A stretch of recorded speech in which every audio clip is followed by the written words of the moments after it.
Be ready for the dictation. Transcription number 20. Start.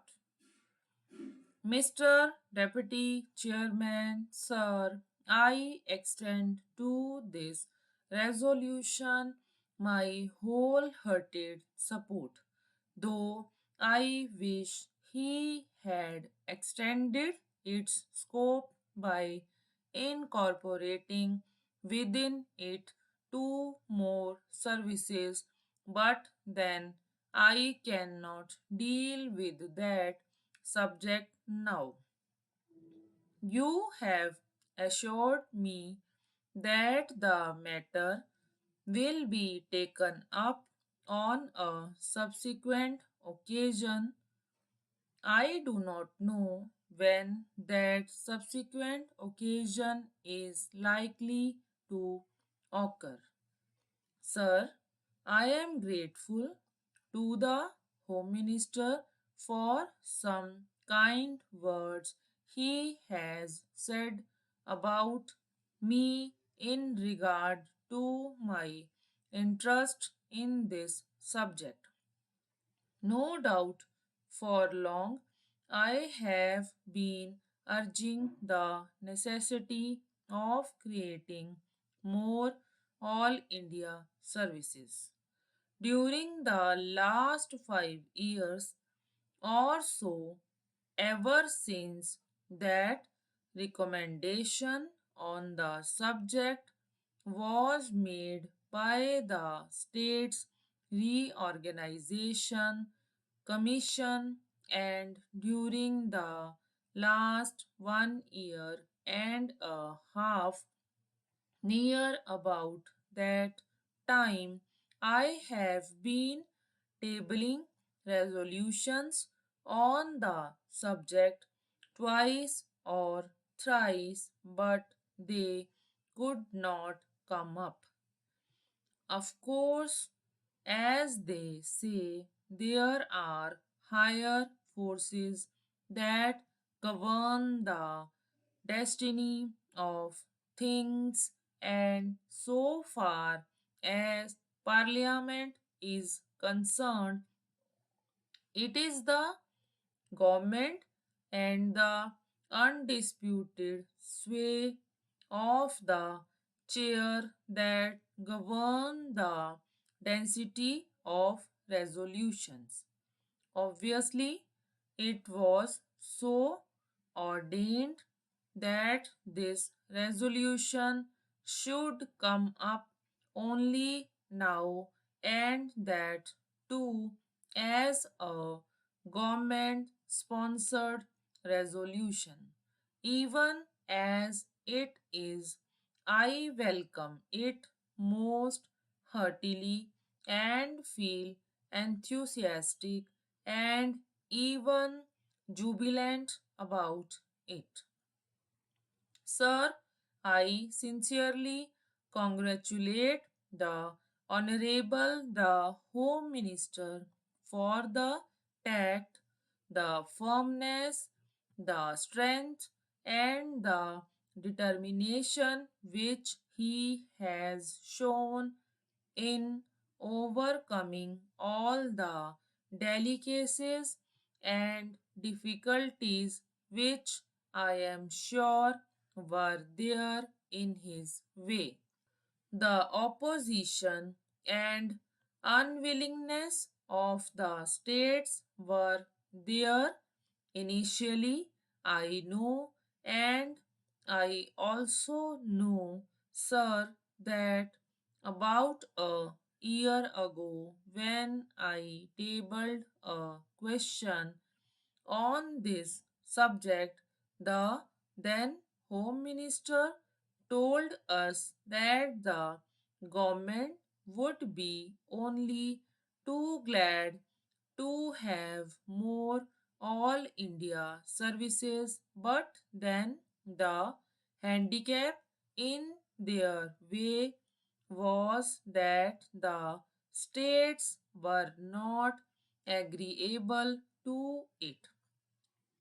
Subsequent to that, sir, about the middle of This year, I wrote to all the chief ministers requesting them to let me know their views on this subject, and I was a little unhappy to find that no chief minister replied to me saying that he was agreeable to it.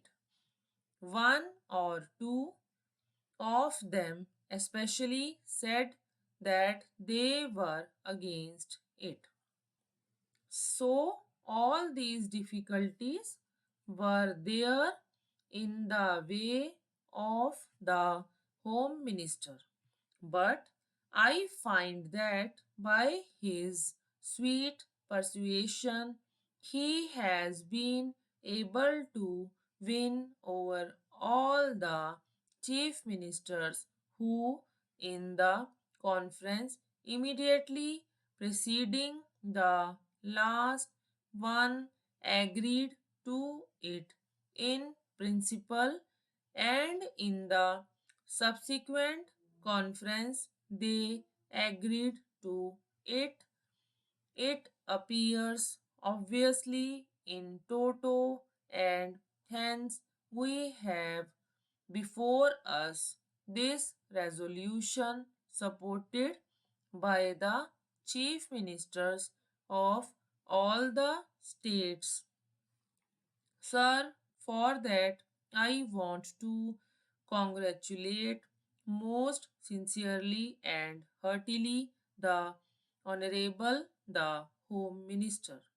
Now, sir, so far as the merits of this resolution are concerned, I do not think it is necessary for me to elaborate on them because during the last 4 years or so, ever since the publication of the report of the States Reorganization Commission, many eminent men all over the country, eminent administrators and persons who had experience of administration, including the retired Controller and Auditor General, were of the opinion that more All India services should be created. Our Honorable the Prime Minister, as also our Vice President, have on more than one occasion expressed themselves definitely in favor of having more All India services. Last year, sir, about the month of October, when addressing the Indian Police Service officers when they were going out after having had their training for a year, he expressly said that if national integration was to be maintained, it was necessary to have more All India services. That being so, I think there is not much need for us to emphasize the necessity and the utility for having more All India services. Sir, in the interest of efficiency and also in the interest of integrity, it is absolutely necessary that we should have these three All India services as also some others. The major problem these days before us is that successful implementation of the development programs has to be carried through. It is not enough that we should have big schemes. It is not enough that we should allocate large sums for the implementation of those schemes, but it is necessary that we should have competent personnel to effectively implement our schemes so that in a short time we may be able to carry forward our country to economic prosperity all round. In the past, during the pre independence period, we had quite a number of all India services, but then when we framed our constitution, we dispensed with the other, retaining only two. It appears to me that necessity has now arisen for reorganization of the All India services and to have more All India services. Stop.